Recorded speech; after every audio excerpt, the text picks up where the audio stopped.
ሰላም ጤና ይስጥልን ውድ የኢትዮጵያ ስኩል ኦፍ ላው ቲዩብ ቤተሰቦቻችን እንደምን ቆያችሁልን? ሲቪል ፕሮሲጀር ክላስ 1 ይዘንላችሁ መተናል። አብራችሁን ቆዩ።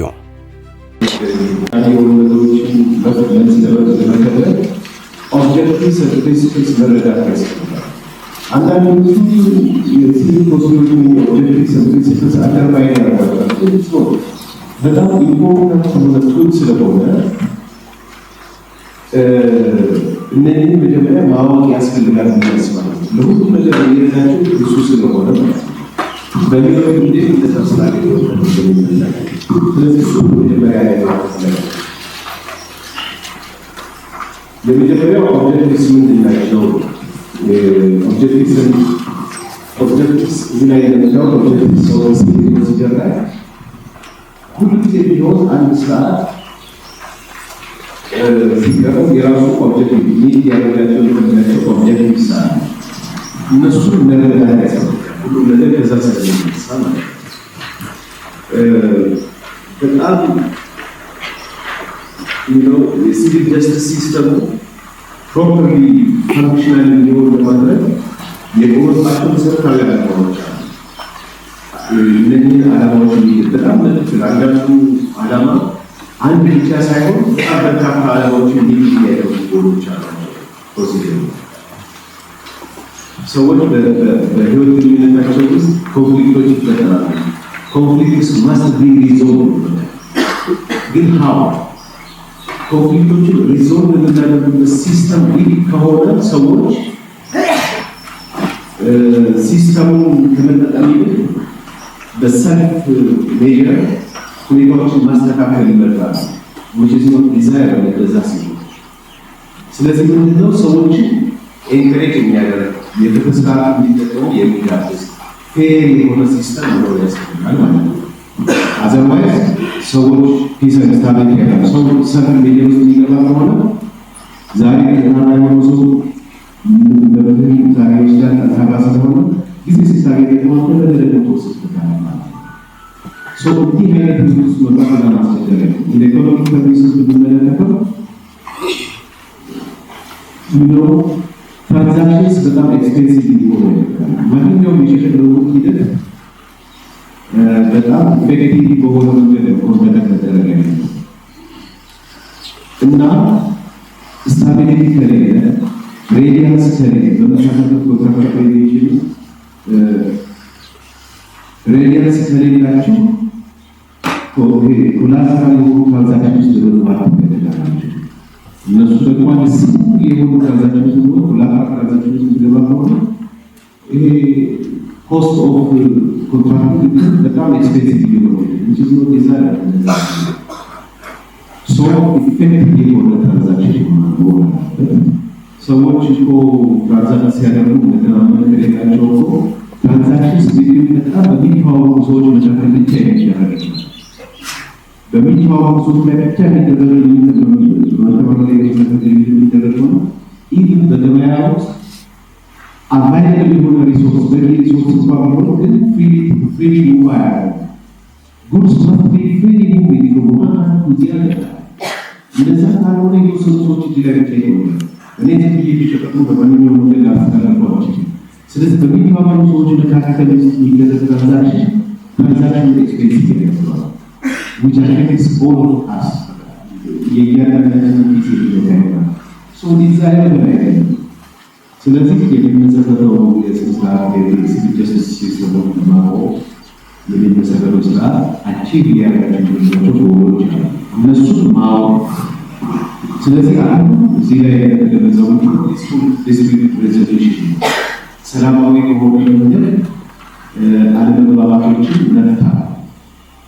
ሰላማዊ የሆኑ ነገር አለመግባባቶችን መፍታት ማለት ሰላም ሜጀርን ማስቀረት ነው። እሱ ለማስቀረት ምንድን ነው የምናደርገው? የመጀመሪያው ነገር ሊደረግበት የሚችለው የሰዎች የመደመር ኮንስቲቱሽን ሲከበር ኤንሹር ሲደረግ በስነ ስርዓት ኮቻችን ላይ ደግሞ ሲቀረጹ የሚደረግበት ነገር ካለ ወደ ሰላም ሜጀር ተይዘው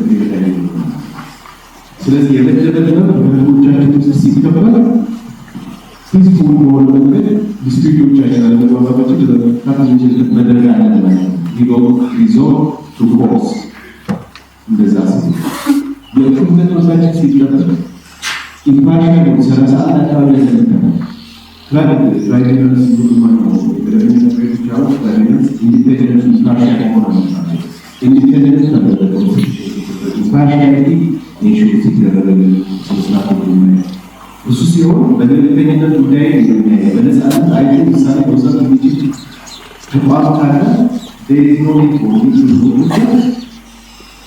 ስለዚህ እነዚህ መድረኮች ይጠቀማል። አትራክቲቭ የምናደርግበት መሳሪያ ነው። ፐብሊሲቲ ኦፍ ሊቲጌሽን ሰዎች ፐብሊሲቲ ኦፍ ሊቲጌሽን 180 ላይ ታሪክ መስራት ላይ ይችላል። ሊቲጌሽን ሰዎች ኮንዳክት ፍሪ ኦፕን ያለ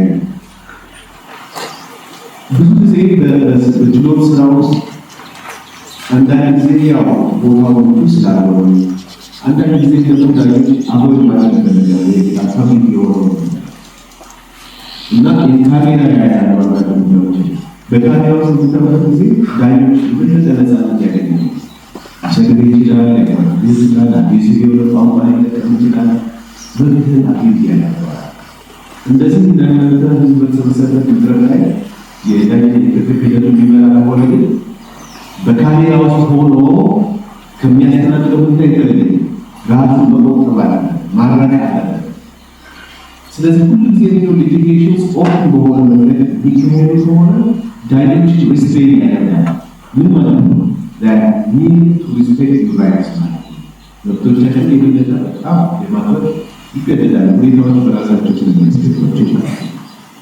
ስለዚህ ፐብሊሲቲ ኦፍ ሊቲጌሽንስ ተከራካሪዎችን መተማመን እንዲኖራቸው የሚያደርግ አቤት ፐብሊሲቲ ኦፍ ሊቲጌሽንስ በ180 ላይ እንደተደነገገው ሊቲጌሽንስ ማስት ቢ ኮንዳክትድ ኢን ኦፕን ኮርት በኦፕን ኮርት ላይ ሊቲጌሽንስ መካሄድ አለባቸው ሲል ህጉ ኢስ ቢኮዝ ተከራካሪዎቹ ነፃነት እንዲሰማቸው ለማድረግ ነው። መተማመን ይኖራቸዋል ማለት ነው። ምክንያቱም ዳኞች ብዙ ጊዜ ኦፕን ኮርት ባልሆነ መንገድ ላይ በሚያስተናግዱበት ጊዜ አቢዩሲቭ በተግባርም እንደዛ ስለሚሆን ማለት ነው። ምክንያቱም የሚታዘበው ሰው ስለሌለም ያሻውን ነገር ይናገራል፣ ባለጉዳዩን ያንጓጥጣል፣ ሊሳደብ ይችላል፣ የመብት ጥያቄ ስታነሳ አንደርማይን ሊያደርገው ይችላል፣ መዝግብልኝ ስትለው አልመዘግብም ሊል ይችላል። ሰዎች በጣም አቢዩዝ ይደረጋሉ። ሊቲጌሽንስ ኢን ኦፕን ኮርት እንዲካሄድ ህጉ ሲያዝ ሰዎች አንደኛ ዳኞች ለፓብሊኩ ተጠያቂነት አለባቸው። የሚሰሩት ስራ በአደባባይ መሆን አለበት፣ ተጠያቂነት ስላለባቸው። በሁለተኛ ደረጃ ደግሞ ዳኞቹ እንዲህ እንደናንተ አሁን እዚህ እንዳላችሁ ችሎቶችን የሚያስተናግዱ ከሆነ ምንድነው የሚሆነው? የእናንተን መብት ለማክበር በጣም ቅርብ ይሆናሉ ማለት ነው። ስለዚህ ፐብሊሲቲ ኦፍ ሊቲጌሽን ሲያከብር በቃ እኔ በሌላ መንገድ ለምን እሄዳለሁ ፒስፉል ዲስፒዩቱን ሪዞልቭ ማድረግበት መድረክ አለኝ ብዬ እንድተማመን ያደርጋል ማለት ነው።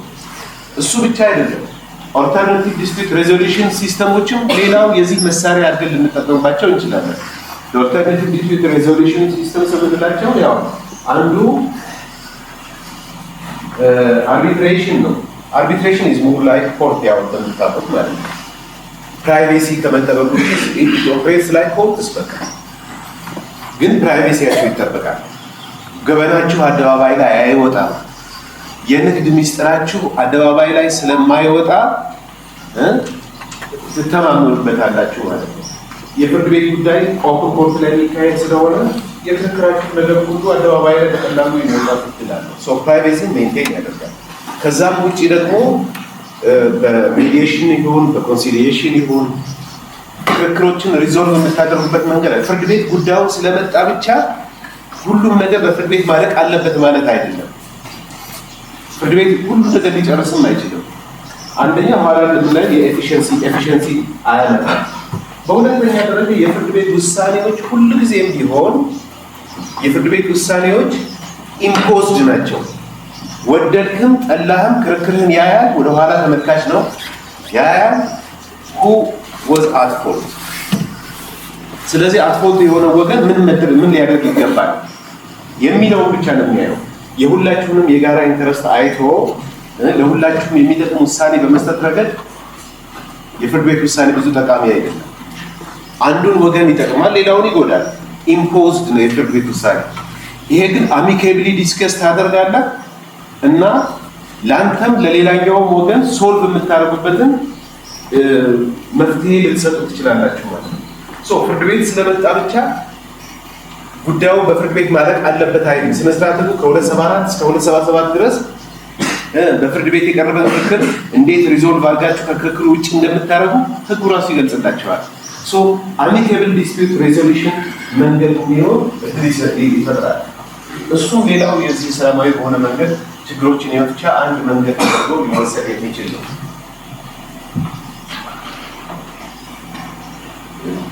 እንደዛ ነው። ስለዚህ ሁለተኛው ኤፊሺየንሲ ኤንድ ኤፌክቲቭነስ ነው። ኤፊሺየንሲ ማለት ያው ጉዳዮቹን ፍርድ ቤቱ በተቀላጠፈ ሁኔታ ስለመስራቱ ነው። ኢፌክቲቭነስ ግን the perfection of the court ማለት ጉዳያቸውን በማስተናገድ this relates to more accuracy ላይ ስለሆነ እዛ ላይ እንመጣበታለን። የፍርድ ቤቱን ግን የክርክር ሂደት ቀልጣፋ በማድረግ ረገድ ኤፊሺየንሲ ብናነሳ ግን ለምሳሌ ጎና ቢሮክራት አርቲክል 12 እና ተከታዮች ድንጋጌዎች የተመሰረቱ ላይ ሌሎቹ የስነ ስርዓት ድንጋጌዎች ያሉባቸው 1234 ተጥሏቸው በፊት የሚያክልል ደግሞ 81 አዋጆች የምትመለከቱ ኦል ዲቫይድ ያደርጋሉ። ፓወር አስ ቢትዊን ዘ ዲፍረንት ሃይራርኪስ ኦፍ ኮርትስ ሪዞልትን ስልጣን ያከፋፍላሉ። ወረዳ ፍርድ ቤት ላይ የትኛውን የሚቀርበው፣ ፍርድ ቤት ላይ የትኛውን የሚቀርበው ይላል። ይሄ ዝም ብሎ የሚሆን ነገር አይደለም። የራሱ የሆነ ኢኮኖሚክ ቲንኪንግ አለው። ሪሶርስ አሎኬት ነው የምታደርገው። የትኞቹ ጉዳዮች ለወረዳ ፍርድ ቤት እንሰጥ ይሻላል፣ የትኞቹ ጉዳዮች ሞር ሴንሲቲቭ ናቸው፣ ሞር ኮምፕሌክስ ናቸው፣ which requires higher degree of intellect የሚጠይቁ higher degree of experience የሚጠይቁ የትኞቹ ናቸው ብሎ መለየትን የሚጠይቅ ነገር ነው። ሁሉም ነገር አንድ ፍርድ ቤት ላይ አይቀርም። for that would mean efficiency defeated ይሆናል ማለት ነው። ምክንያቱም ሁሉም ነገር ወረዳ ፍርድ ቤት ላይ የሚጀምር ቢሆን ሁሉ ክርክር ከዛ ስለሚነሳ ወረዳ ፍርድ ቤቶች በጣም ይጨናንቃሉ በስራ ማለት ነው። አንዳንዱ ደግሞ ከነሱ ያለው ችሎታ ሁሉ በላይ ይሆናል። ሁሉም ነገር ከሃይኮርት ይጀምር የሚባል ቢሆንም ታዲያ የሆኑ ጉዳዮች ለነሱ የስራ ልምድና ችሎታ ጋር የማይመጥኑ ጉዳዮች ሁሉ ይቀርባሉ። which is not desirable። ስለዚህ ኤፊሺየንሲ ሚት አያደርግም። ለዳኞቹ ለምሳሌ ለወረዳ ፍርድ ቤት ለሚመደቡ ዳኞች ለነሱ የስራ ልምድ ለነሱ የእውቀት ደረጃ የሚመጥኑ ጉዳዮች የትኞቹ ናቸው? as regards to their complexity እንደዚህ አይነት ነገር ታይና የገንዘቡን መጠንም ከግምት ውስጥ አስገብተህ ፓወር ዲቫይድ ታደርጋለህ። ስለዚህ አንደኛ በአቅማቸው ያለው ጉዳይ ኢንተርቴን ያደርጋሉ። ሁለተኛ ብዙ ጉዳይ እዚህም ስለሚነሳ ሌሎቹ አፔሌት ኮርት ላይ ያሉት ሰዎች ለነሱ በሚጠም ሞር ኮምፕሌክስ ጉዳይ ላይ ትኩረት ያደርጋሉ። ሞር ፐብሊክ ኢንትረስት ያለባቸው ነገሮች ላይ ይሰራሉ። አንደኛ አውትካሙ ጥሩ ያደርገዋል። ሁለተኛ ፓወር በዚህ መንገድ ኢኩዊታብሊ ሼር በመደረጉ ምክንያት ምን ይመጣል? የፍርድ ቤቶች ቀልጣፋ ስራ እንዲኖራቸው ያደርጋል ማለት ነው። ያዘሪስ 284 እና 300 ላይ ብትሄዱ ለምሳሌ ለሰማሪ ፕሮሲጀር ለኦርዲናሪ ፕሮሲጀር አለ። ኦርዲናሪ ፕሮሲጀሩ እስከ 283 አካባቢ ድረስ ያለው እና በኦርዲናሪ ፕሮሰስ ውስጥ ክርክሮች በጣም ቴዲየስ ናቸው። ክስ ይቀርባል፣ መልስ ይሰጣል፣ የቃል ክርክር ይደረጋል። ከዛ በኋላ ጭብጥ ፍሬም ይደረጋል። የግራ ቀኙን ማስረጃዎች ይደመጣሉ። ተጨማሪ ማስረጃ የሚያስፈልግ ከሆነ ፍርድ ቤቶች ተጨማሪ ማስረጃ ያዛሉ። ከዛ በኋላ ውሳኔ ይሰጣሉ። በጣም ረጅም ሂደት ነው ይሄ። ወይራስ በ284 ላይ እንደምትመለከቱት ደግሞ እንደዛ አይደለም። የተፈጠነ ወይም የሰማሪ ፕሮሲጀር አጭር በሆነ ስነ ስርዓት ውስጥ የሚካሄድ ከሆነ ጊቭን ብዙ ጊዜ ሰዎቹ በእንደዚህ አይነት ጉዳዮች ላይ ለምሳሌ እንደ ቼክ ባለ ጉዳይ ላይ ምንም የተለየ መከራከር የሚያቀርቡበት ነገር የለም። የሚቀርቡት ማስረጃዎች ሰዎቹ ባለዕዳ መሆናቸውን የሚያሳዩ ናቸው። ዲፌንስ ሊያቀርቡባቸው ይችላሉ ተብሎ አይታሰብም። እንደዚህ አይነት ኮመርሻል ኢንትረስት ያለባቸው ነገሮች በባህሪያቸው በመደበኛው የክርክር ሂደት ሁሉ ቢባል ጉዳዮቹ በጣም በማጓተት ኮመርሻል ትራንዛክሽኖችን አፌክት ያደርጋል። ዲዛይረብል አይደለም። ይሄ ምንድን ነው የሚያደርገው? በጣም ቀልጣፋ በሆነ መንገድ መታየት ስለሚኖርባቸው መልስህን አቅርብ አይደለም የሚልህ ለክሱ መከላከያ የሚሆን ነገር ካለ አሳየኝ ነው የሚለው። ሲልክለትም መጥሪያውን እንደዛ ነው። አጭር ስነ ስርዓት ላይ ሲቀርብ በተግባር ልምምድ ወስዳችኋል አልወሰዳችሁም ማለት? አዎ። እሱ ላይ አሁን ብታየው ምንድን ነው መልስ ለክሱ አቅርብ አይደለም የሚልህ እንደ ኦርዲናሪ ፕሮሲጀር የሚለው ምንድን ነው በአጭር ስነ ስርዓት ክስ ቀርቦብሃል፣ ክሱን ለመከላከል የሚያስችል ምክንያት ካለ ፈቃድ ጠይቀኝ ነው የሚለው። you have to ask the court permit መጠየቅ አለብህ። አዎ ይሄ ምክንያት ስላለኝ እድሉ ቢሰጠኝ ክሱን ልከራከር የምችልባቸው እነኚህ ግራውንዶች አሉ ይላል። ፍርድ ቤቱ ሲያምን ነው የሚቀበል። አዘርዋይዝ አውትራይት ይወስናል፣ ወዲያውኑ ነው የሚወስነው። ስለዚህ መጥሪያው አላላቱ ጀምሮ የተለየ ስርዓት አለውና እንደዛ ነው የሚሆነው። አጭር ስነ ስርዓት በዛ መንገድ ባጭሩ ይቋጫል።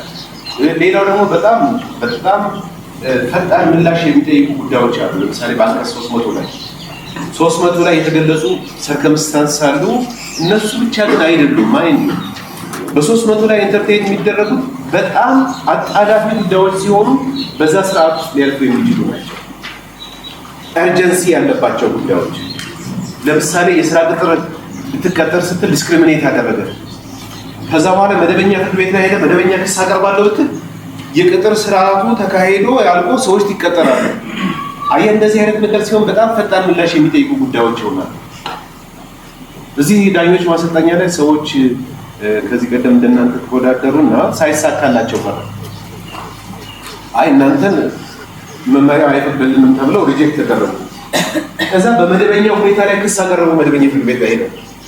ፍርድ ቤቱ በመደበኛ ሁኔታ ያስተናግዳል። እነሱ ግን ተመልምለው ኦልሬዲ ስልጠና ተጀመረ።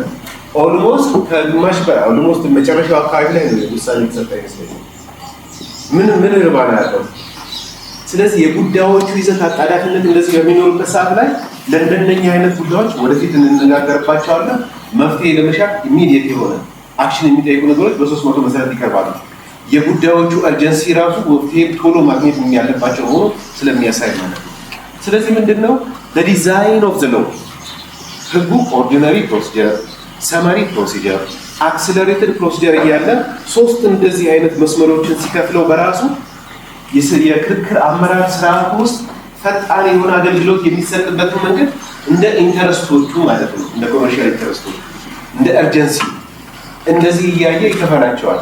ስለዚህ ጉዳዮቹ ሪኳየር በሚያደርጉት መጠን መፍትሄ መሻት ነው።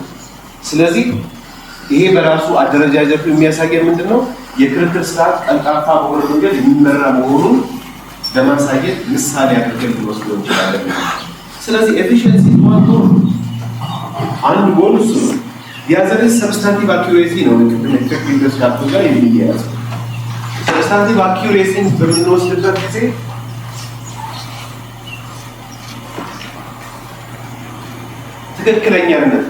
ትክክለኛነት ማለት how you entertain the case as per the law እንደዛ ማለት ነው። እና ልክ ህጉ በሚጠይቀው ስርዓት መሰረት ህጉ የቆመለትን ዓላማ ሚት ሊያደርግ በሚችል መሰረት ጉዳዮችን ማስተናገድ ነው። ፐርፌክሽን ነው። አሁን ፐርፌክሽንን ለማምጣት አኪዩሬሲን ለማምጣት ህጉ ያለው ነገር ምንድነው? አንዱ አርቲክል 5 ነው። ሬስ ጁዲካታ አንድ ጉዳይ አንድ ጊዜ ታይቶ ከተወሰነ በኋላ ያው ጉዳይ given the circumstances are the same መልሶ ሊታይ አይችልም ነው። ሬስ ጁዲካታ መልሰህ ልታየው አትችልም። መልሰህ እንዳታየው ለምን ይከለክላል? አንድ it is not in the interest of economy, not efficient። ሁለት ያንን ጉዳይ አንድ ፍርድ ቤት አይቶ ቢወስን ቀደም ሲል ከተሰጠው ውሳኔ የተለየ ውሳኔ ሊሰጥ ይችላል። ይሄ መሆኑ ሰዎች በፍርድ ቤቶች አሰራር ላይ እምነት እንዳይኖራቸው ያደርጋል። ስለዚህ however nonsense the judgment might be አንድ ጊዜ ፍርድ ከተሰጠ በኋላ ያ ፍርድ ቢጥምህም ባይጥምህም የመጨረሻ ፍርድ ተደርጎ ብታሳለበት በይግባኝ እስካልተሻረ ድረስ ማለት ስለዚህ as perfect ተወስደዋለህ። that's how the system should work በቃ።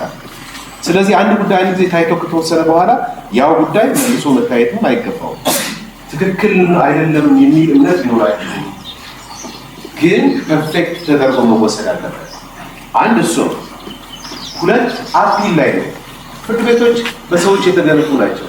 ሰዎች ለፋክት ያላቸው አፕሪሺዬሽን ሊለያይ ይችላል። በህግ ላይ ያላቸው አረዳድ ይለያያል። የተለየ ውሳኔ ሊሰጡ ይችላሉ። አንድ ጊቭን the same case እኔ የምወስነው እሱ ከሚወስነው ሊለይ ይችላል። እንደዛ ሲሆን the system must ensure the community ማለት ነው። እንዴት አድርገው ስህተቶች በሚፈጸሙበት ጊዜ የሚታረምበት ሰዓት አለው። ሰልፍ ከሬክት የሚያደርግ ሲስተም መኖሩን ሰዎች ማወቅ አለባቸው። ራሱን አድጀስት የሚያደርግ ሲስተም እኮ ሬዲያንስ ይፈጥራል። ስለዚህ ሰልፍ አድጀስት የሚያደርግ ሲስተም አለ ሲል የይግባኝ ስርዓትን ይፈቅድልሃል። ታችኛው ላይ ስህተት ሲፈጽም የላይኛው ያስተካክልልሃል። ላይኛው ቢሰካ ከዛ በላይ ደግሞ ያለው ፍርድ ቤት ደግሞ ጉዳዩን ያርምልሃል ማለት ነው። ሶ ሰልፍ ከሬክት የሚያደርግ ሲስተም አለ። ይሄ እንግዲህ ስህተቶችን ለመቀነስ የሚሄድበት ርቀት ነው የሚያሳየው። አኪዩሬሲን ለማምጣት የሚሄድበት መንገድ ነው የሚያሳየው ማለት ነው። it is an instrument of accuracy therefore accurate right is an instrument of accuracy. the other is review of judgment ነው። review of judgment ላይ የተሳሳተ ማስረጃ ላይ የተሰጠው ውሳኔ ያው አርቲክል 6 የራሱ ሪቪዎች አሉ፣ ወደፊት እናየዋለን። ግን አርቲክል 6 አካባቢ ላይ ለምሳሌ በተሳሳተ ማስረጃ በሐሰት በተሰጠ ምስክርነት ቃል ወይም ወንጀል ጠቀስ በሆኑ ነገሮች ላይ ተመስርቶ የተሰጠ ውሳኔ ካለ ያንን አድጀስት የምታደርግበት መንገድ ነው። nobody should benefit out of his bad handling ከሱ መጥፎ ባደረገው መጥፎ ነገር መጠቀም የለበትም። ምክንያቱም በሐሰተኛ ምስክርነት ላይ በተሰጠ ማስረጃ ላይ የተመሰረተ ፍርድ ትክክል ይሆናል ተብሎ አይታሰብም። ፎርጅድ በሆነ ዶክመንት ላይ መሰረት ያደረገ ፍርድ ትክክል ይሆናል ተብሎ አይታሰብም። ሰዎች የዚህ አይነት ነገሮችን ኤክሰርሳይዝ አድርገው የሌላውን መውሰድ ስለማይገባቸው በመጥፎ እጆቻቸው ውጤት ተጠቃሚ እንዳይሆኑ ለማድረግ ህግ አርቲክል 6ን ሪቪው አድርግ ይላል። ሪቪው ኦፍ ጀጅመንት ሪቪው ኦፍ ጀጅመንትን ይፈቅድልሃል። ስለዚህ በተሳሳተ ማስረጃ ላይ የተሰጠው ውሳኔ ሪቪው የማድረግ እድል ታገኛለህ። ትክክለኛ ውሳኔ ለመስጠት እድሉን ይከፍትልሃል ማለት ነው። 418 264 ብዙ ናቸው። ይሄ አሁን ሲምፕል ነገር ነው። ብዙዎቹን ሄዳችሁ ግን መፈተሽ ያስፈልጋል። እነሱ ስትፈትሿቸው የዚህ አይነት ኤሌመንት ታገኙባቸዋላችሁ ማለት ነው። 207 211 አካባቢ ያሉት በሙሉ ይሄንን የሚያሳዩ ናቸው። ኤረርስ ኮሚት ሊደረጉ ይችላሉ። ፍርድ ቤት ኢሬጉላሪቲን እንዴት እንደሚያስተካክል ሲያሳይ ምን ነገሮች እያሳየ መሆኑ ያሳያል። ተጨማሪ ማስረጃ ፍርድ ቤቱ ይቅረብ ሲል ቢኮዝ የሚያጠራጥር ነገር አለ ማለት ነው። ኢታሱ ቢሰፖርት ባይ በሌላ በተጨማሪ ማስረጃ ሰፖርት መደረግ አለበት ማለት ነው። ለምን ትክክለኛ ውጤት ላይ ለመድረስ ማለት ነው። በእኛ ሊጋል ሲስተም ላይ እንደዛ ላይ ያለው። ስለዚህ ትክክለኛ ውጤት ላይ ለመድረስ ተጨማሪ ማስረጃዎች ይጠይቃል። የሚችለውን ያገኛል። እዛ ላይ ተመስርቶ ይወሰናል። አኪዩሬሲን ኢንሹር ታደርጋለህ ማለት ነው።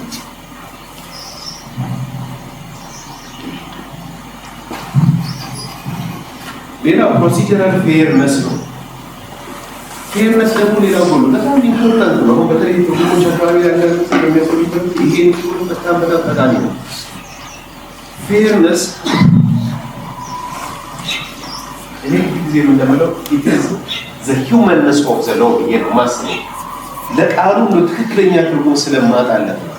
it is the humanness of the law በቃ የሰዎችን ችግር ፕሮብሌሞቹን አይዴንቲፋይ ያደርጋል። ከዛ በኋላ መፍትሄ ይሰጣል። ለምሳሌ በ60 ቀን ውስጥ ይግባኝ ማቅረብ አለበት ከተፈረደ ጀምሮ። ለምን ኤፊሺየንሲን ሚት ማድረግ ስላለበት። ዝም ብሎ የዛሬ 20 30 ዓመት ሊመጣ አይችልም። ምክንያቱም የዛሬ 20 30 ከተወሰነበት በኋላ ቢመጣ ወይም ከ10 ዓመት በኋላ ቢመጣ ፍርድ ቤቶች ጊዜው የሚጠይቀው ፕሮብሌም ሶልቭ ማድረግ አይችሉም። courts must exist to solve their existing problems. existing የሆነው የሶሻል ፕሮብሌም ነው ለመቅረፍ መቀመጥ ያለባቸው። የዛሬ 10 ዓመት በሪቶም ሲበቃ የሚያስተናግደው ከሆነ ይግባኙ። ታዲያ ዛሬ ጊዜው የሚጠይቀውን ፕሮብሌም የሶሳይቲውን የጊዜው ፕሮብሌም ፍርድ ቤቶች እንዴት አድርገው ሊቀርፉ ይችላሉ? this is impossible, not desirable. so ምን ያደርጋል? you are given 60 days. within 60 days ካላቀረብ አልፎ ባህል ጊዜው አታቀርብም። ትጉ ሆነው ጉዳዮቻቸውን ያቀረቡ ሰዎችን ጉዳይ ብቻ ፍርድ ቤቶች ኢንተርቴን ያደርጋሉ ማለት ነው። እንደዛ ኢንተርቴን ያደርጋሉ። ግን ደግሞ ያልቀረብከው በ60 ቀን ውስጥ በበቂ ምክንያት ሊሆን ይችላል። አደጋ ደርሶብህ ይሆናል፣ እክል ገጥሞ ይሆናል። የተለያየ እክል ሰው ይገጥመዋል። እክል ገጥሞ ቢሆን ግን እንዲህ አይነቱን ነገር ደግሞ ኢግኖር ማድረግ አይፈልግም። That is where the law wants to show the fairness. ሰዎች በበቂ ምክንያት ያልቀረቡበት ምክንያት ካለ ዳኞቹ ያንን መዝነው ተገቢ ነው ብለው ሲያስቡ ይፈቅዱለታል ይላል። that is fairness። ስለዚህ ሰዎች ማስረጃ ለምሳሌ በ136 ነው በ137 ከክስ ወይ ከመልስ ጋር ማቅረብ አለበት።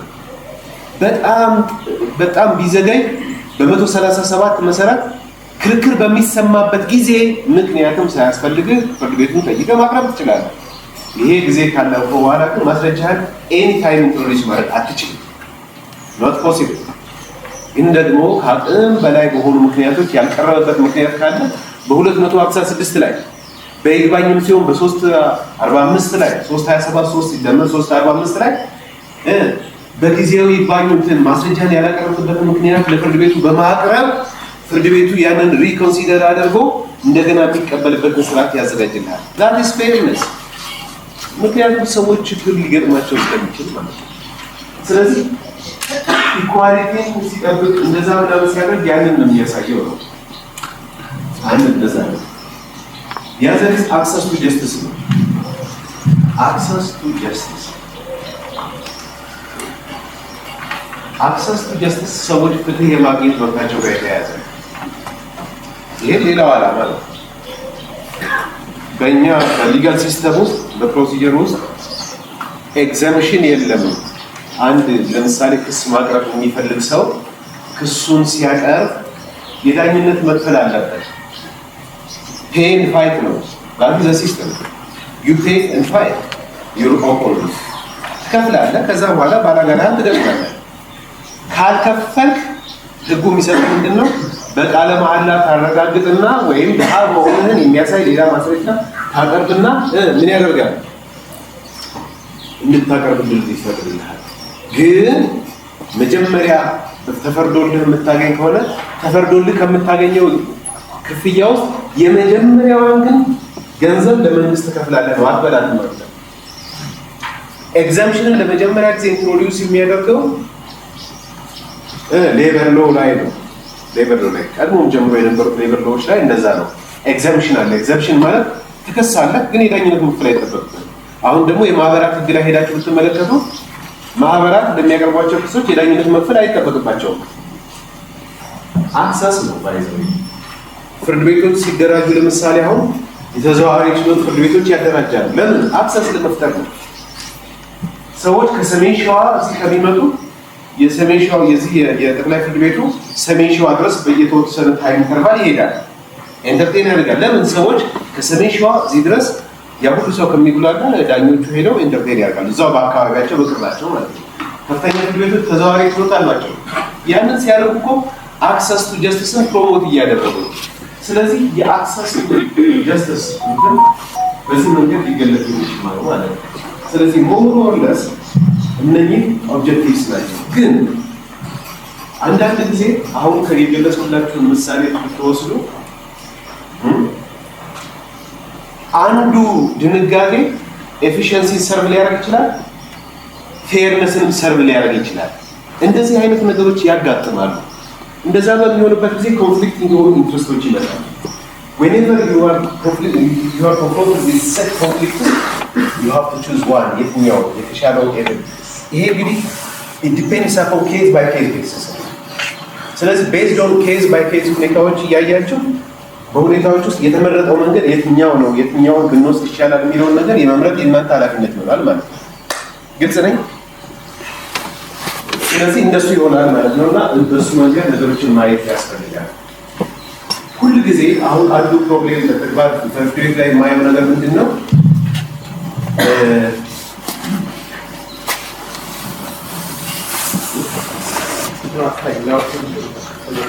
የማየው ችግር ምንድነው? አሁን ሰዎች ለምሳሌ በጣም ግጭት ያለባቸው ኤሪያዎች ሲኖሩ 2-3 ምርጫዎች መምረጥ ሲኖርባቸው ሁልጊዜ ወደ ኤፊሽንሲ ያደረጉ ቀልጣፋ የክርክር ስርዓትን እኮ መፍጠር የሚቻለው በዛ ነው ብለው ሞር ኤፊሽንሲ ላይ ያተኩራሉ።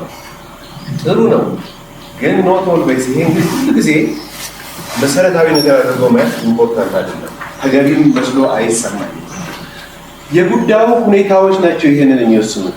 የቀረበልህን ጉዳይ አይቶ በሁኔታዎች ውስጥ ፌርነስን ፕሮሞት ማድረግ ካለብህ ሀብቱ ፕሮሞት ኤፊሽንሲ ይልቅ ፌርነስን ፕሮሞት ማድረግ ካለብህ ያንን ማየት ይጠይቃል ማለት ነው። በዛ መንገድ ነገሮችን መመዘን ያስፈልጋል።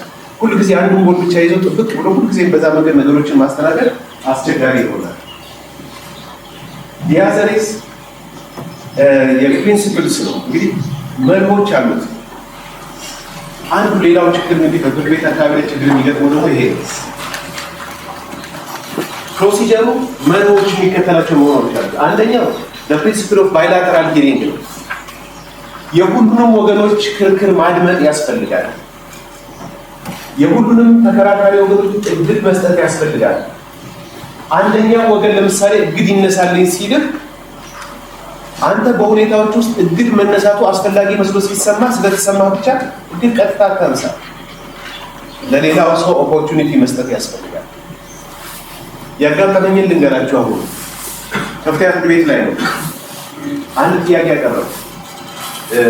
ምንድነው? 2 ደንበኞች ስላሉኝ ከሁለቱ ደንበኞች የሁለቱም ሰዎች ሀብት ተከብሯል። ስለዚህ የአንደኛው ሰው ሀብት ይለቀቅልኝና አንደኛው ሰው በቂ ገንዘብ ስላለው የእሱ ብቻ ስለሚበቃ ምናምን አለ። አዎ በቂ ገንዘብ ተይዟል። ሰዋል የሁለቱ ንብረት ለምን ይከበራል? እና ምን አቀረብኩኝ? ይሄ የነሳ የሚል ቢል አቀረብኩኝ። ሲያስቡት እውነታቸውን ነው ዳኞቹ። እና እዛው ሲነጋገሩ ምን ይላሉ? አይ ለምን አናነሳውም አሉ። ሌላውን ተከራካሪ ወገን ሳይጠሩ ማለት ነው። እና ሰው ፍቅር የአንደኛው ሰውየው ካለ እኮ ገንዘብ ከያዘ በቂ እኮ ነው አሉ። ከዛ በኋላ መጨረሻ ላይ አይ ግን ለማንኛውም አስተያየት ይስጠበት ሌላኛው ወገን አሉ። ሌላኛው ወገን ሲመጣ ምን እንዳለ? ሁለቱም ተከሳሾች ክርክራቸውን ሲያቀርቡ አለ እኔ አይደል ኃላፊ አይደለሁ ያኛው ነው ኃላፊ እያለ ነው። እኔ ባንድነት እናደርጋለን ክሳቸው። ስለዚህ ፍርድ ቤቱ የአንደኛውን ሰው ገንዘብ ይዞ ቢለቀው ይሄ ገንዘብ የተያዘበት ሰው ነፃ ቢሆን ያኛው ሰውዬ ደግሞ እዳውን በምን ሊከፍለኝ ነው? አሁን ፍርድ ቤቱ ከለቀቀው ያገባኛል። ዲስ እኔ ኤክስፔክትም አላረኩትም። ተከራካሪ ወገን ይሄን አነሳ። ስለዚህ ፍርድ ቤቶቹ ለሌላኛው ተከራካሪ ወገን እድል መስጠታቸው እንዴት ፌር እንደሆነ አያችሁ። ለእናንተ ግልጽ በሆነ መንገድ አሁን ለሌላኛው ተከራካሪ ወገን አስተያየት ይስጥበት ማለት አስፈላጊ መስሎ ባይሰማችሁ፣ ግን ከሌላኛው ወገን ሊመጣ የሚችለውን ክርክር አታውቁ። you have to be fair for him። ስለዚህ እድሉን ኦፈር ማድረግ ያስፈልጋል። ኦፍ ኮርስ እድል ሲሰጥ ግን መልስ ስጥበት ልትሉ ማለት መልስ ስጥበት ማለት ላያስፈልጋችሁ ይችላል። ለምን መልስ ስጥበት ብላችሁ መጥሪያ ልታችሁ መልሱን ይዞ እስኪመጣ ድረስ የሚዛወሩ ከአንዱ እጅ ወደ ሌላ እጅ የሚያልፉ ሀብቶች፣ ንብረቶች ይኖራሉ። ኢንዊች ኬዝ የከሳሹን ኢንትረስት ላትጠብቁ ትችላላችሁ። የዚያ ጊዜ ሰጥና ግዱ ግን ልታከራክራቸው ትችላለህ። ከታገደ በኋላ ነው ይለቀቃል አይለቀቅም ምናምን ክርክሩ ሲቀርብ ታየዋለህ አግደህ። ስለዚህ አንተ አይ የለም አከራክሬ ነው የምሰጠው ብለህ እስክትል ድረስ ንብረት ከአንዱ እጅ ወደ ሌላው እጅ ካለፋት ይሄ ምንድነው የሰዎቹ የክርክር ፖዚሽን ይዛባል። አንዱ ሰው ቢያስወስንም እንኳን በመጨረሻ የውጤቱ ተጠቃሚ ነህ ተብሎ ቢወሰንለትም ግን ፍርዱን የሚያስፈጽምበት ሀብት ያጣል።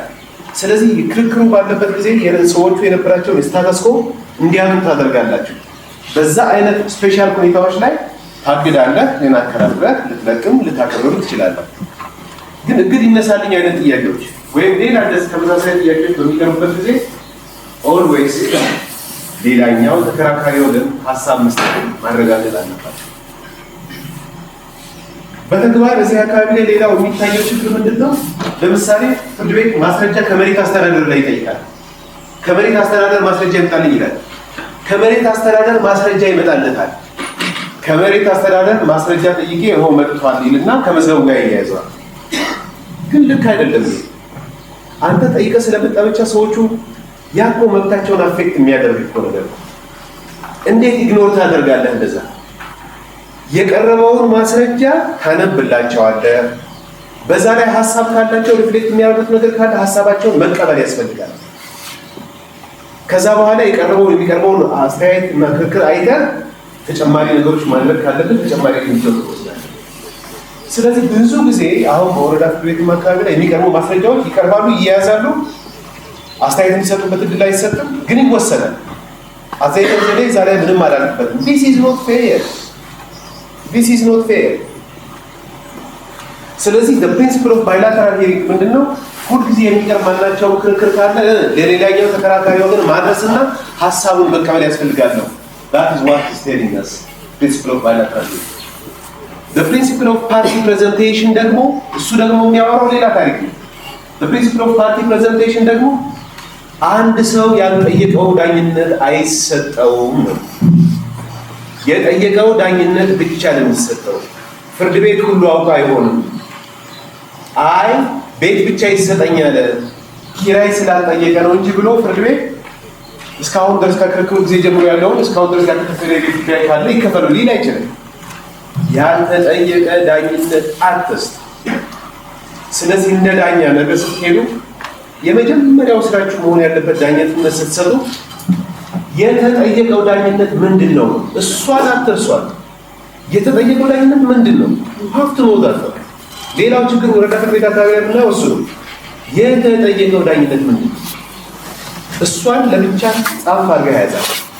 ሁልጊዜም ቢሆን መልስ መስጠት ያለብን ለተጠየቀው ዳኝነት ከመስመር አለመውጣትህን ማረጋገጥ ይገባሃል።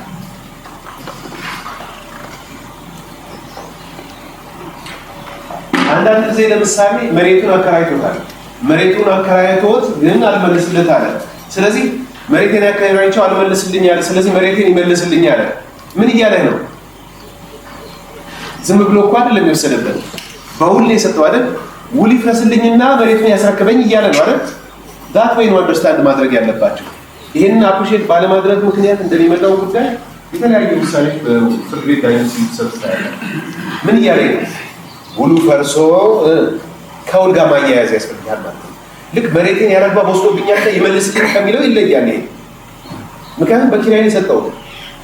የውሉ ጊዜ አልቋል፣ አልመለሰልኝም። ስለዚህ የውሉ ጊዜ ያለቀ ስለሆነ መሬቴን ይመልስልኝ ነው። ከውል ጋር የተያያዘ ነገር ነው። ወይም የውሉ ጊዜ ሳያልቅ ለምሳሌ በመሬቱ ላይ ድንጋይ እያወጣብኝ ነው፣ ምርታማነቱን እየቀነሰብኝ ነው። ስለዚህ ይመልስልኝ ሲልህ ውሉ ፈርሶ መሬቱን ይመልስልኝ እያለ ነው። የተጠየቀውን ዳኝነት አንደርስታንድ ማድረግ ያስፈልጋል። አንድ እዚህ ላይ የምነግራችሁ ነገር የተጠየቀ ዳኝነት ላይ በሁከትና በይዞታ መካከል ያለውን ክርክር አለመለየት አንድ ቤዚክ ፕሮብሌም።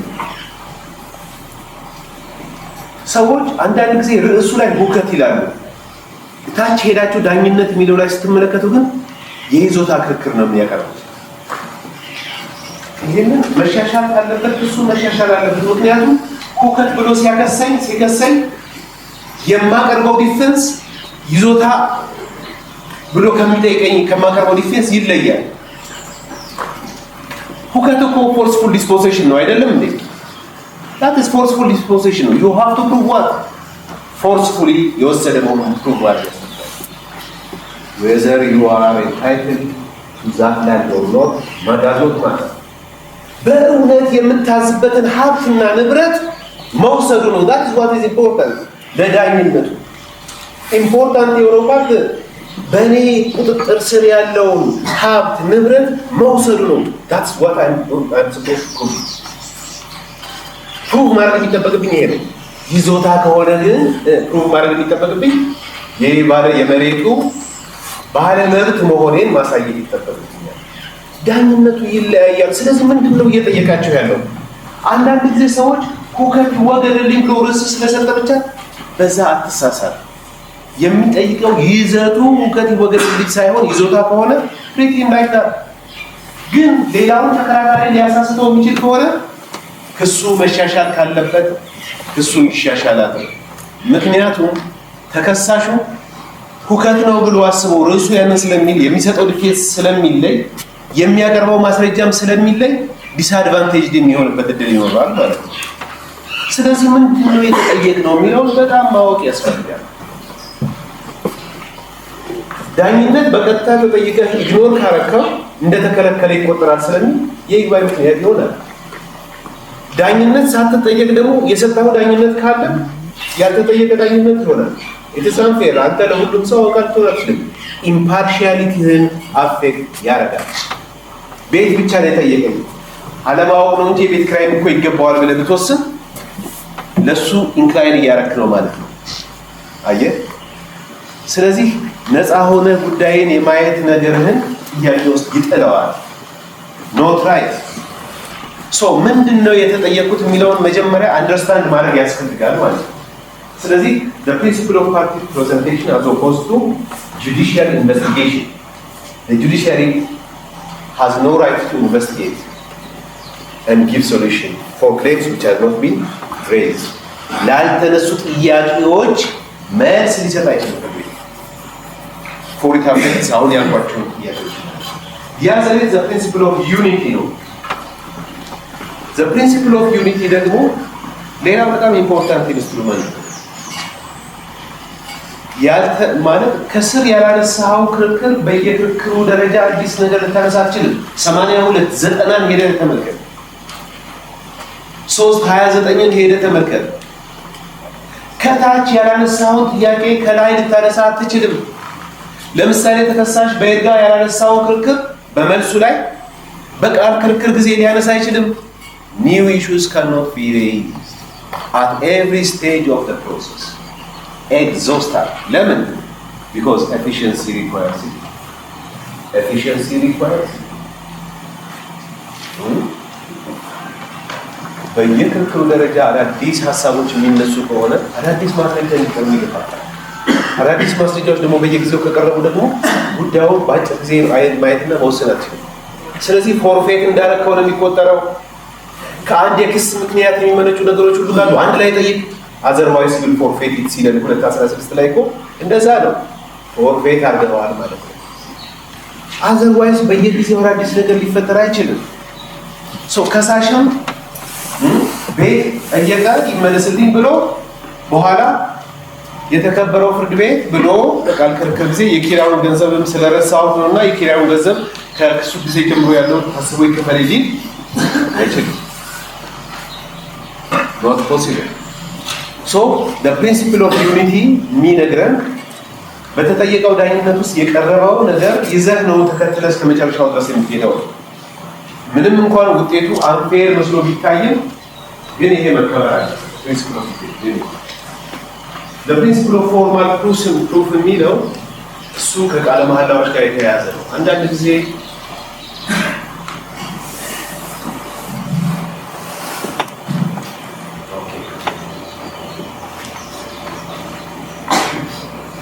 the principle of formal proof ሰዎች ለምሳሌ መጥሪያ ያደርሳሉ። መጥሪያ ስለማድረሱ ማረጋገጫ መጥሪያ ተሰሃል ትለዋለህ። አዎ ይላል። መጥሪያ ስለማድረስ ማረጋገጫው ምንድን ነው? ይሄው ጌታዬ በቃለ መሐላ አረጋግጫለሁ እማኞች ባሉበት ነው የሰጠሁት ይላል። ስለዚህ ቃለ መሐላ መፈጸም አለበት።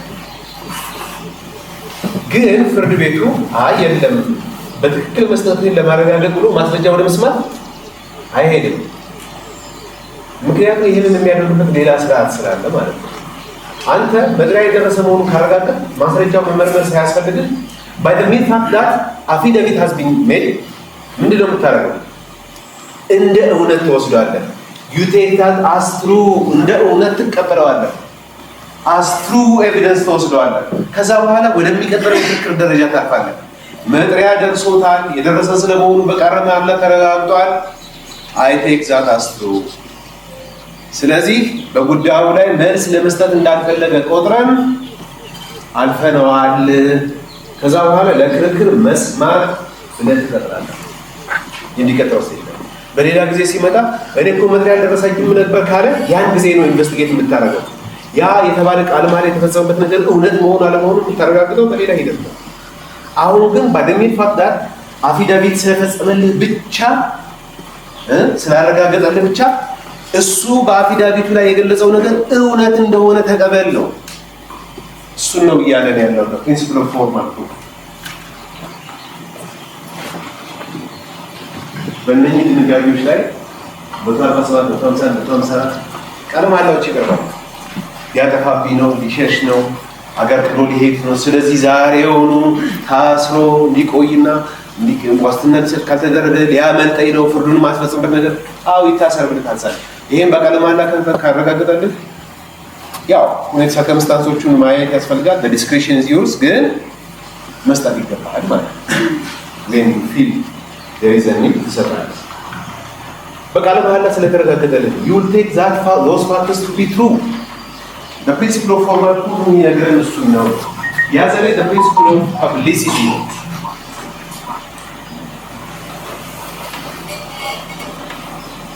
The principle of publicity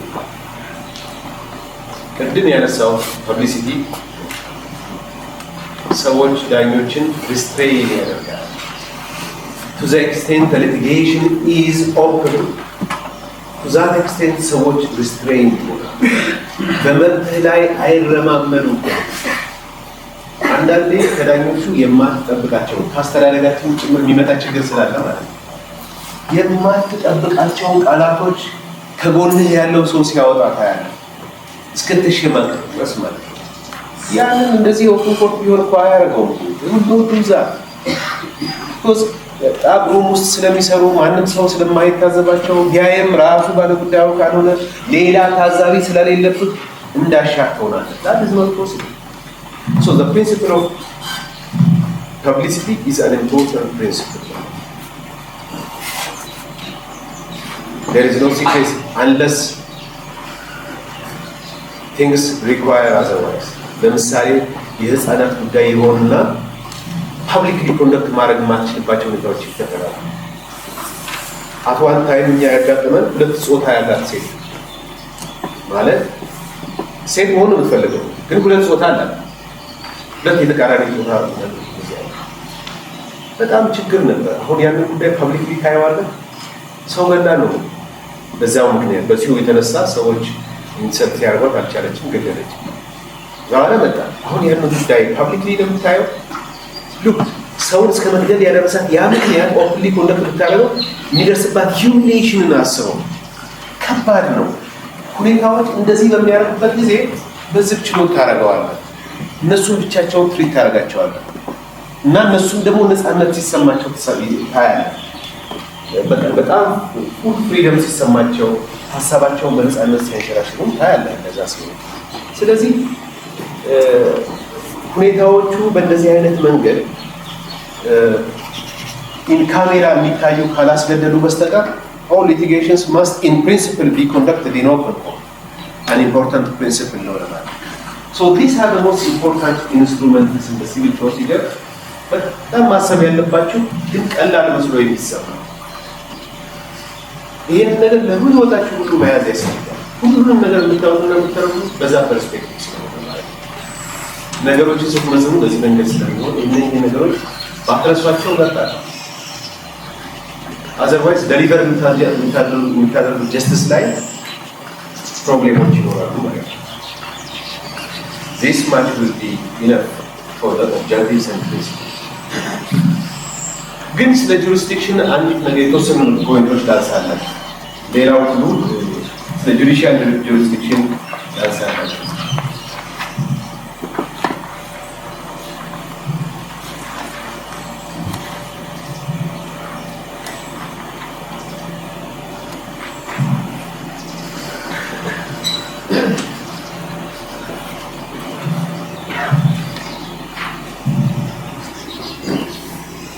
ስለ ጁዲሻል ጁሪስዲክሽን ያው ጁሪስዲክሽን በሶስት መንገድ የተከፈለ ነው። የመጀመሪያው ጁዲሻል ጁሪስዲክሽን ነው። ሁለተኛው ሰብጀክት ማተር ጁሪስዲክሽን ነው።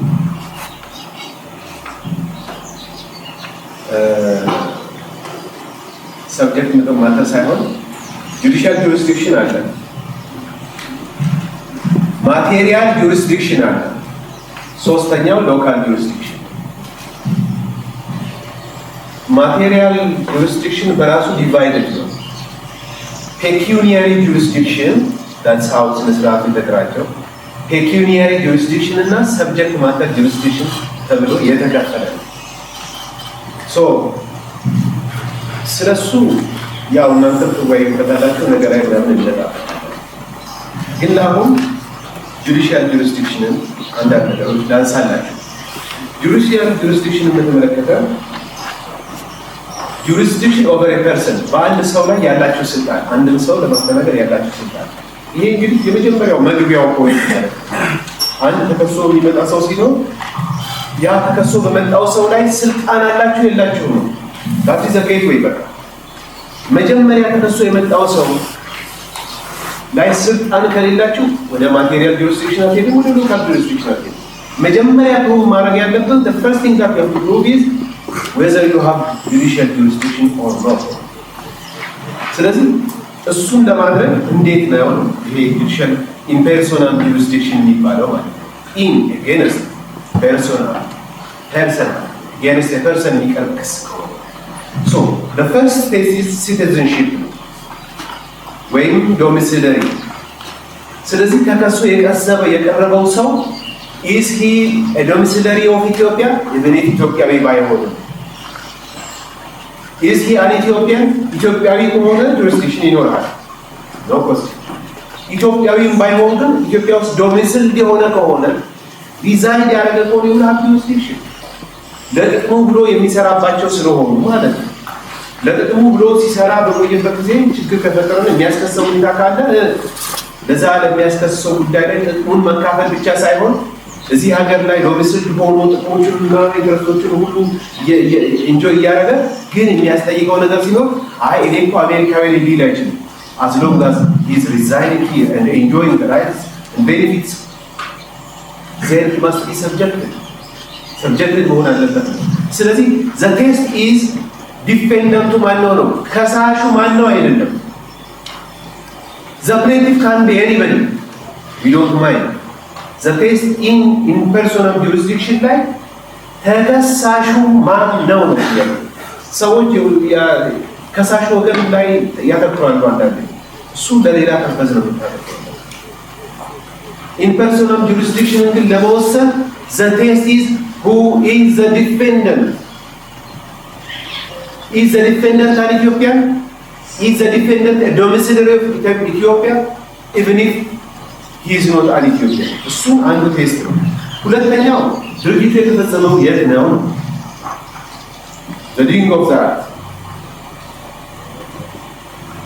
ሰውየውን ለመጠየቅ ያበቃው ድርጊት የተፈጸመው ኢትዮጵያ ውስጥ ከሆነ ሰውየውን ለመጠየቅ ያበቃበት ምክንያት የተፈጸመው በኢትዮጵያ ጁሪስዲክሽን ውስጥ ከሆነ ኢትዮጵያ ደግሞ በግዛቶቿ ወሰን ውስጥ ለሚፈጸመው every inch of the land ኦቶኖሚ ያላት in every inch of the land የተፈጸመ ነገር ካለ በግዛቷ ውስጥ ለሚፈጸመው ነገር ሁሉ ፓወሯን ኤክሰርሳይዝ የማድረግ ኢንሄረንት ፓወር አለ። ይሄ ምንድነው? ሶቨሬኒቲ የምትለው እሱ ነው። ሶቨሪን ፓወር አለ። you have a sovereign power to exercise that power. sovereign right አለ ያንን ነገር። ስለዚህ በኢትዮጵያ ግዛት ውስጥ የተፈጸመ ከሆነ ኢትዮጵያ ውስጥ መፈጸሙን ብቻ ነው ታረጋግጠው ማለት ነው። የመጀመሪያው ቴስት ባይሆኑ ማለት ነው። ሌላው ኮንሰንት ኦፍ ዘ ፓርቲስ ነው። ኮንሰንት ካን ቢ ኤክስፕረስ ሊሆን ይችላል፣ ካን ቢ ኢምፕላይድ ሊሆን ይችላል። ኤክስፕረስ የሚሆነው ለምሳሌ ፓርቲዎቹ ባላቸው ግንኙነት ላይ መኪና ተሻሻጠን ለምሳሌ ወይም ሌላ ትራንዛክሽን ፈጸምን ኬንያ ሀገር ላይ ግን በመኪናው ጉዳይ ላይ ክርክር የሚገባ ከሆነ ጉዳዩ በኢትዮጵያ ፍርድ ቤቶች ይታያል ካል ኤክስፕረስሊ ኮንሰንት አድርገናል በኢትዮጵያ ፍርድ ቤቶች ለመዳኘት። ስለዚህ their consent must be respected ማለት ነው። consent must be respected። ስለዚህ ኮንሰንታቸውን ስለሰጡ ኮንሰንትን መሰረት አድርገን ፍርድ ቤቶቹ ለኢትዮጵያ ጁሪስዲክሽን እስከሰጡ ድረስ እናየዋለን ማለት ነው። ኢምፕላይድ የሚሆንበት ግን ለምሳሌ በምን መንገድ ሊገለጥ ይችላል? በብዙ መንገድ ሊገለጥ ይችላል። ለምሳሌ የመጀመሪያው ሲከሰስና መልስ ሲሰጥ ኢትዮጵያ እኮ በኔ ላይ ጁሪስዲክሽን ኤክሰርሳይዝ የማድረግ ስልጣን የላትም I am a French citizen I am a Canadian ካላለ it will be assumed as if he has accepted the power of the Ethiopian courts ማለት ነው። በሱ ላይ የኢትዮጵያ ፍርድ ቤቶች ያላቸውን ስልጣን እንደተቀበለ ይቆጠራል። ስለዚህ አንዱ ኢምፕላይድሊ ኤክስፕረስ የሚደረግበት መንገድ እሱ። ሁለተኛው ግን ለምሳሌ ኤክስፕረስ የሚደረግበት አንዱ መንገድ ለምሳሌ ኤጀንት አሳይን ያደርጋል ኢትዮጵያ ውስጥ እና የሆኑ ተግባራቶችን ይፈጽማል። የሚያስጠይቀው ነገር ሲኖር የኢትዮጵያ ፍርድ ቤቶች ኤክሰርሳይዝ ያደርጋሉ ማለት ነው። ፍርድ ቤት ምክንያቱም it's not only the benefits እሱም ሰብጀክት የሚያደርገው ነገር ሲመጣ he must subdue to the Ethiopian courts ማለት ነው። ወይም ደግሞ ከሳሽ ሆኖ ይቀርብና ለጥቅሙ ሲል ከሳሽ ሆኖ ይቀርብና ምክንያቱም ኢምፐርሶናል ጁሪስዲክሽን ላይ የሱ citizenship is not important for the purpose of determining impersonal jurisdiction። ስለዚህ ለጥቅሙ ሲል አንተን ኢትዮጵያ ውስጥ ይከስህና አንተ በሱ ላይ ካውንተር ክሌም ስታቀርብበት I am a Canadian or I am a Kenyan ሊልህ አይችልም። ዘፋት እኔን ሲከሰኝ ለኢትዮጵያ ጁሪስዲክሽኖች ውስጥ መፍትሄ ለማግኘት እየፈለገ እሱን ግን የሚያስጠይቀው ነገር ሲኖር የኢትዮጵያን ፍርድ ቤቶች ማለት አይችልም። አስኪ የፍርድ ቤቶችን ስልጣን እስከተቀበለውና እስከመጣ ድረስ እሱን የሚያስጠይቀው ነገር ሲኖር by that same reason subjected ይሆናል ማለት ነው። ሶ ከኤጀንሲ ጋር ከካውንተር ክሌም ጋር በተያያዘ እንዲህ አይነት ነገሮች በተለየ መንገድ ፈቃዱን የሚሰጥባቸው መንገዶች ተደርገው የሚወሰዱ ናቸው። ያ ዘሪዝ ሬሲፕሮሲቲ ነው። እሱ ደግሞ በሀገሮች መካከል ስምምነት አለ ወይ?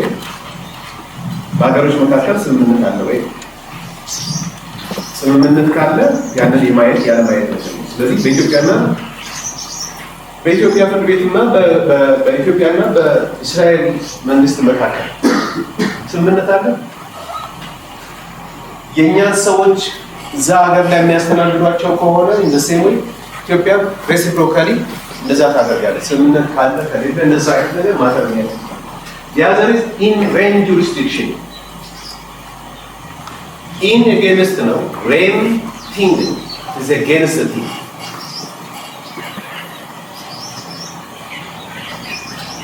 ሰውየው ላይ አይደለም ፎከሱ። the focus is not the person, the focus is the property ነው። ለምሳሌ የውርስ ሀብት ድርሻዬን ያካፍለኝ ስትል ኢምፐርሶናል ክሌም ነው። your focus is on the division of the የውርሱ ሀብት ነው። you see ኮንፊስኬት ሲደረግብህ ወይም እንደዚህ ለፓብሊክ ፐርፐስ ሲወሰድብህ ከዛ ጋር በተያያዘ የሚገባን ካሳ ከመጠየቅ አለመጠየቅ ጋር የሚመጣው ነገር ንብረቱን ሀብቱ ጋር ተያይዞ የሚቀርብ ጥያቄ ነው። it is in rem claim ነው። ስለዚህ በንብረቱ ላይ ፎከስ እያደረገ እንደዛ አይነት ጥያቄዎች በሚኖሩበት ሰዓት in rem claim ያዘር is quasi in rem ነው። quasi in rem has both characters አሉ።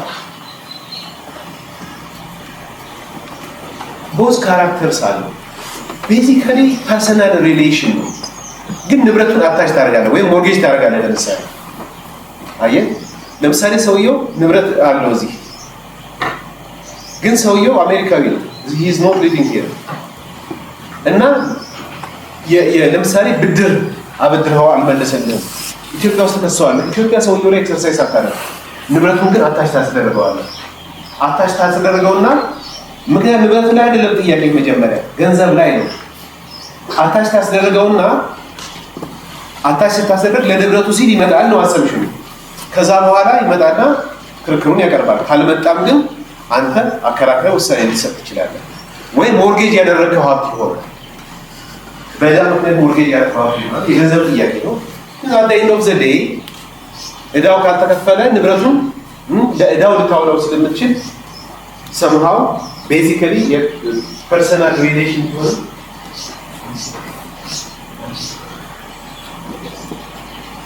ስለዚህ ፐርሰናል ክሌም ቢሆን at the end of the day ሞርጌጅ የሆነ ፕሮፐርቲ ነው ለዳው የሚለው እና እንዲህ አይነት ካራክተሮች ሲኖራቸው ኳዚ ኢንቬንት ጁሪስዲክሽንስ ይሆናሉ ማለት ነው።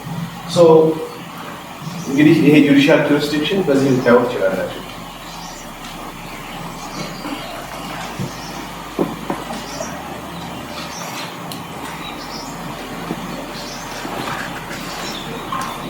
ሌላው የማቴሪያል ጁሪስዲክሽን አለ። ሰብጀክት ማተርን የሚመለከት ክርክሮች አሉ። ሎካል ጁሪስዲክሽን የሚመለከቱ ጉዳዮች አሉ። ወደ 18-19 አካባቢ ጥያቄዎች ናቸው ያሉት። ነገሮቹን ቀለል አድርጋችሁ አታዩዋቸው። አዎ ቀላል ከባድ ነው ማለትም አይደለም፣ ግን ደግሞ በጣም ሲምፕል በሆነ መንገድ ደግሞ ለማየት አትሞክሩ። የየራሳቸው ፔኪሊያር ኔቸር ስላላቸው ያንን እንድትማሩ ፈልጌ ያቀረብኳቸው ጥያቄዎች ናቸው። ስለዚህ ጥያቄዎቹም አግባቡ ይዋቸው። አንዳንዶቹን ጥያቄዎች ያደረኩት ምንድነው በአሁኑ ህግ መፍትሄ የተሰጣቸው ይኖራሉ። እኔ በአሁኑ ህግ እንድትሰሩልኝ አልፈልግም። ዛሬ ምልክት አድርጌባቸው በቀድሞ ህግ ተመልከቷቸው ያልኳቸው። አንዳንዴ በዚህኛው ህግ መፍትሄ ባያገኙም ግን ለራሴ ፐርፐስ ስል ደግሞ በቀድሞ ህግ ላይ ተመልከቷቸው ያልኳቸው አሉ።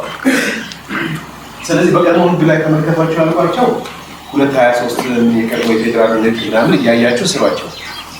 በቀድሞ ህግ መሰረት ህጉ ስላለፈ ስላላለፈ አይደለም። that's not my interest። ጁሪስዲክሽንን በተመለከተ ግን ፈንዳሜንታል የሆኑ ሀሳቦች ምን እንደሆኑ እንድትረዱ ግልጽ ነኝ። ፈንዳሜንታል የሆኑ ሀሳቦችን እንድታውቁ ማድረግ ነው ዓላማዬ። በተሻለ ህግ ስለመስራት ስላለመስራት አይደለም። የምንሰጣቸው እዚህ የምናሰለጥናቸው ምናምን ስንል በቃ የምንሰጣቸው መፍትሄ ይዛችሁ ያንን አፕላይ እንድታደርጉ አይደለም። ፕሊዝ ዶንት ዱ ዛት። እኛ ኦፒኒየን ነው የምናቀርበው። ኦፒኒየን ልክ ሊሆን ይችላል፣ ልክ ላይሆንም ይችላል። you are no lawyers። ስለዚህ የሚያሳምን ሲሆን ትወስዱታላችሁ፣ ካላሳመናችሁ ልትሆኑ ትችላላችሁ። ግን ያው ተገኘ ይዘለው እንደዛ ሲሆን እኔም ደግሞ የምፈልገው ምንድነው የሚሰጣችሁ ነገር ላይ በመቼው ጊዜ ህግ ይቀያየራል። ህግ ቢቀያየርም ባይቀያየርም ግን ፈንዳሜንታል የሆኑ ሀሳብ አንዴ ከተረዳችሁ በየትኛው መንገድ መጣ ሶሉሽን መስጠት እንድትችሉ ማድረግ ነው። ስለዚህ በተሻለ ህግ ላይ ለምንድን ነው የምንሰራው? ጊዜያችን ለምን እናጠፋለን እንዳትሉ ነው። እንደተረዳችሁኝ ያስባለሁ። ይበቃኛል።